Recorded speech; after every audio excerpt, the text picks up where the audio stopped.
கற்றது உலகளவாகவும் கல்லாதது கைமண்ணளவாகவும் இருக்கட்டும். Hello everyone, எல்லாரும் எப்படி இருக்கீங்க? நல்லா இருக்கீங்களா?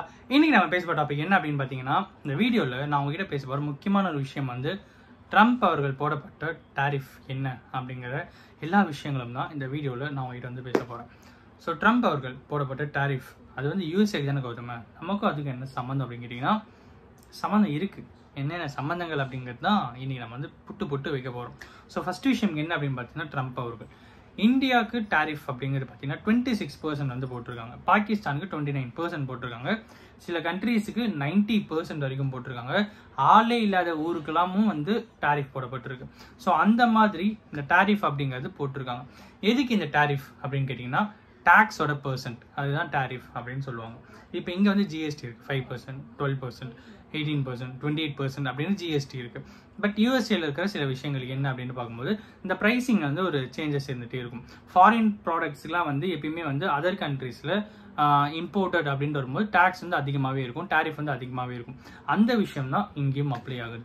ஸோ இந்தியாவில் வரும்போது ஃபாரின்லேருந்து இம்போர்ட் ஆகிற விஷயங்கள் லைக் ஒரு லக்ஸரி கார்ஸாக இருக்கட்டும், வேறு ஏதாவது கைண்ட்ஸ் ஆஃப் திங்ஸ், ஏதாவது வாட்சஸாக இருக்கட்டும், எதாக இருந்தாலும் சரி, இம்போர்ட் ஆகும்போது அதோடைய டேக்ஸ் பர்சன்டேஜ் அப்படிங்கிறது வேறு மாதிரி இருக்கும். இங்கே இருக்கிற 12, 18 அந்த மாதிரிலாம் இருக்காது, வேறு மாதிரி டேக்ஸ் இருக்கும்.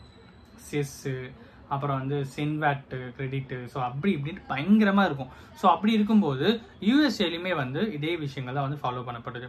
ஸோ இந்தியாவிலேருந்து யூஎஸ்ஏல ஏதாவது பொருளை சேல் பண்ணலாம், இல்லை பாகிஸ்தான்லேருந்து யூஎஸ்ஏ ஏதாவது பொருளை சேல் பண்ணால் அங்கே இருக்கிற டேக்ஸோடைய பர்சன்டேஜ் தான் இந்த டாரிஃப் அப்படின்னு சொல்லுவாங்க. ஃபார் அன் எக்ஸாம்பிள், இந்தியாவில் இருக்கிற ஒரு டாடா கார், ஸோ அந்த காரை யூஎஸ்ஏ இருக்கிற ஒருத்தர் வாங்கணும் அப்படின்னு நினச்சா இப்போ அந்த காரோட ப்ரைஸ் ப்ளஸ் 26% எக்ஸ்ட்ரா கொடுத்து வாங்குற மாதிரி இருக்கும். இதே மாதிரி தான் மற்ற கண்ட்ரீஸ்க்கான ப்ராடக்ட்ஸும் இருக்கும்.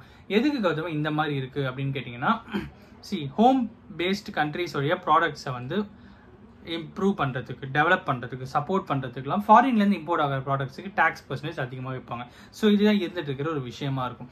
இங்கே இன்னொரு விஷயம் என்ன அப்படின்னு பார்த்தீங்கன்னா, யூஎஸ்ஏ என்ன பண்ணாங்க அப்படின்னு பார்த்தீங்கன்னா, அங்கே இருக்கிற மேன் பவர், அதாவது யூஎஸ்ஏல ஒரு ப்ராடக்டை ப்ரொடியூஸ் பண்ணுறதுக்கு ஒரு பர்சனுக்கு எம்ப்ளாய்மெண்ட்டில் ஒருத்தருக்கு எம்ப்ளாய்மெண்ட் கொடுத்து சார்ஜ் கொடுக்கணும், சேலரி கொடுக்கணும் அப்படின்னா அரௌண்ட் ஒரு $100, $10 வச்சுப்போம். ஓகேங்களா, $10.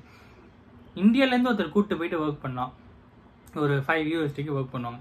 பட் அதே ப்ராடக்டை இந்தியாவில் ப்ரொடியூஸ் பண்ணி இங்கே ஒருத்தர் எம்ப்ளாய் பண்ணால் $100 வரத்துக்கும் ஆல்ரெடியாக இருப்பாங்க. ஒரு எக்ஸாம்பிள், ஓகேங்களா, இங்கே $100 வரத்துக்கு ஆல்ரெடியாக இருப்பாங்க, அங்கே $850 கொடுத்தா தான் வருவாங்க.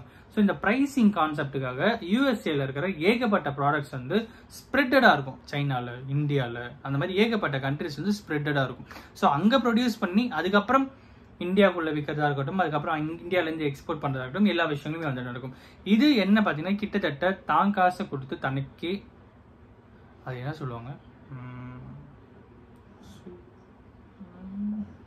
என்னமோ சொல்லுவாங்க, நீங்கள் சூன்யம், எஸ், சூன்யம் வச்சுட்ட கதை. ஓகேங்களா, எதனால் அப்படின்னு பார்த்தா, யூஎஸ்ஏ ப்ராடக்டே நீங்கள் யூஎஸ்ஏல வாங்குற மாதிரி தான் டேக்ஸ் அதிகமாக இருக்கும். எப்படி கௌதம சொல்லணும்னா, இப்போ எக்ஸாம்பிள் ஐஃபோன், அப்புறம் வந்து பிராண்டட் கார்ஸ், ஸோ இதெல்லாமே வந்து பிளான்ட் வந்து இந்தியாவில் இருக்கும். பிளான்ட் இந்தியாவில் வந்து அந்த காரை ப்ரொடியூஸ் பண்ணுறதா இருக்கட்டும், ஃபோனை ப்ரொடியூஸ் பண்ணுறதா இருக்கட்டும், அந்த ஃபோனு யூஎஸ்ஏல விற்கிறாங்க அப்படின்னா அதோடைய ப்ரைஸ் வந்து பயங்கரமாக அதிகமாக இருக்கும். ஸோ இந்த கான்செப்ட் பொறுத்து தான் இந்த டாரிஃப் அப்படிங்கிறது மிகப்பெரிய ஒரு செட்பேக்காக யூஎஸ்ஏக்கு அமையுமா அப்படிங்கிறது இங்கே இருக்கிற எல்லாருடைய மிகப்பெரிய கொஷினாக இருக்குது. ஓகேங்களா, இதை தான் இனி நான் உங்ககிட்ட ஷேர் பண்ண வச்சு இந்த வீடியோ யாருன்னா ஒருத்தருக்கு நாலேஜ் இருக்குன்னு சொல்லி நான் நம்புகிறேன்.